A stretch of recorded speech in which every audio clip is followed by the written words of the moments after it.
Hey, I relearned an old lesson recently, and that's what I want to talk about on Between the Black and the White. Hey, I'm Gray Rinehart, and this is sort of a follow-up to the last episode about efficiency versus effectiveness. And it's actually something I told my newsletter subscribers about last week, that I got a friend request on Facebook from a guy who used to work for me at the 4th Space Operations Squadron in Colorado. And just, if I can make this work, I'll show you that there is the going away picture that I got from the 4th Space Operations Squadron. So, hey,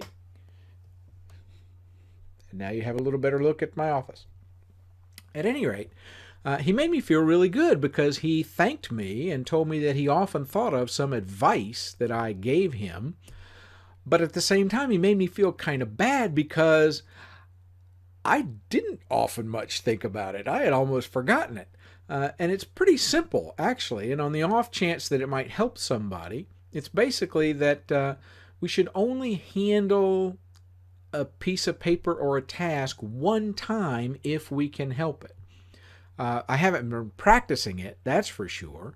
But basically, it's, whenever something comes in from somebody else and we need to work on it, that we do what we need to do and then pass it on, and then it's out of our hair.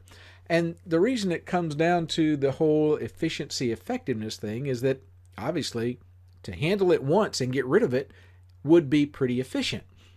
But sometimes there are things that require a little more thought, a little more consideration, a little more work, and we may want to sacrifice the efficiency in order to make sure we're handling those things effectively. Now, I'm going to see what I can do about putting it into practice a little bit more, in particular maybe with email, because, oh my goodness, if I could figure out a way to handle my email better, I think I would have more time in the day to do the things I need to do. And speaking of more time in the day to do the things we need to do, that's it for this episode of Between the Black and the White. I appreciate you being here. I always do. Hope that you'll come back on a future episode, because remember, between the black and the white is where you find gray.